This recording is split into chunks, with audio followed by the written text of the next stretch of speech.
Automotive Show with Chip and Louie every Thursday between 3 and 5.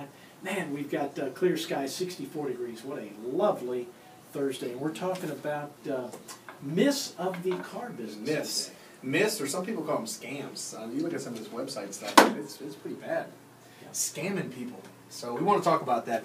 One of the things we want to talk about is how it relates to getting the most for your trade. And there's all kind of articles from Yahoo.com and Forbes.com, InsiderSecrets.com. I mean, I pulled a couple of things just to see what people are saying.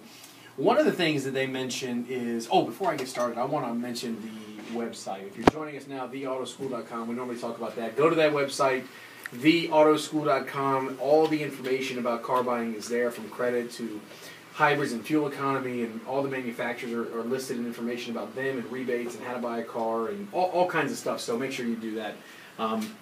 But one of the things that this site was talking about was trade-ins, and a lot of different things about trade-ins, and one of the things about negotiating as well. And it stated that you should never ever buy a car on a trade difference. Do you know what that means, Chip? I do not.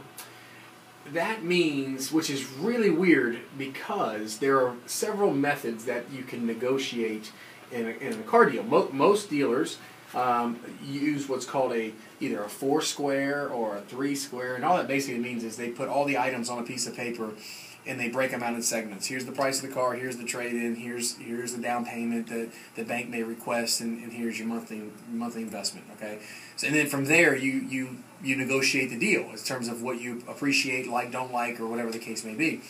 I was always taught, and I still to this day feel like, when you negotiate on a difference figure, you're taking away all the other factors. In other words, you're taking out rate, you're taking out payment, you're taking out down payment, because at the end of the day, I'm not worried about, if I'm a buyer, I'm not really worried about the payment right yet. I'm worried about what's the deal and see if I can afford it. The payment's going to be what the payment's going to be based on the amount financed. And as we talk about on this show all the time, that for every $1,000 you finance, you can expect to pay somewhere between $20 and $22 a month, depending on your credit. $25 if it's not so good. So really, to me, if you look at a difference figure, which basically all the difference figure is basically the selling price minus the trade-in equals X. That X is the quote-unquote difference between the two cars. So you got a $20,000 sticker, you got a $10,000 trade value, your difference is $10,000. So what a lot of dealers will do, in fact, most of them don't even do that anymore, but a lot of dealers used to put $10,000 plus your tax, title, and fees. Now, I'm trying to think why this particular website felt like don't ever do that. Maybe because you don't see the top number and the bottom number. But here's my opinion, for whatever it's worth, as you're listening. If you're buying a $20,000 car and it's a $10,000 trade, it's a $10,000 difference, right? Mm-hmm. Well, if I sold you my car for $100,000 and I gave you $90,000, the difference is still $10,000. Yeah. It doesn't matter if I go to $100,000 and give you whatever. The point is dealers flip flop those numbers based on other people's perceptions of what the car's worth and what dealership they've been to and what they said to the salesperson. I'm not condoning that being right or wrong. That's the reality. And we're going to get into that in a minute about what your car's really worth and what they do and how they flip those numbers around. But how you avoid all that, if I'm the buyer, all I'm worried about, and you've heard old school buyers, I call them, they'll come in all the time and they'll simply say, what's the bottom line? Because all the other stuff really doesn't matter. At the end of the day, just tell me what the end number is. Sure. Somebody who's bought a car before can do the math. They can subtract the taxes and fees, figure out what the difference figure is. What are you asking for the car? Subtract the two, and they realize, okay, that's what you're giving me for my trade. No, it's not enough. And they can tell you, I want more for my trade, or you're not discounting the car.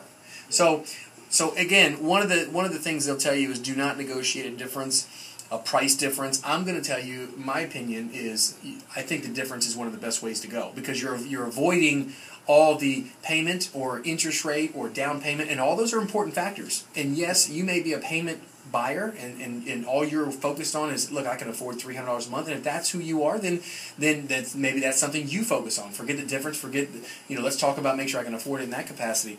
But I think if you're looking for your best deal, I think going to a difference figure is always a phenomenal idea. Yeah. So that would be the myth number one. This particular website claims don't ever do that, which is crazy to me, because if you don't do the difference figure, then what you're stuck talking about is payments and rates, and you're talking trade, and you're all over the board. Yeah. You're all over the board. So, but it's all going to come down to the same thing anyway, right? At the end of the day, you know, again, if somebody's not well versed on a difference figure, I could see how they may get confused, but they shouldn't, because at the end of the day, whatever the bottom line number is after tax, title, and fees, that's the bottom line. And really, you know, if you know that the bottom line comes to $20,000 and it's $20 per thousand, you know you got a $400 payment. Thereabout, somewhere close in that range. If your credit's not so good, let's call it $500, and that should, you know, put you in a scenario where you should know what the payments are going to be. Close to it. Gotcha. All right. We'll come back with more. We're talking about myths, bad myths of the car business.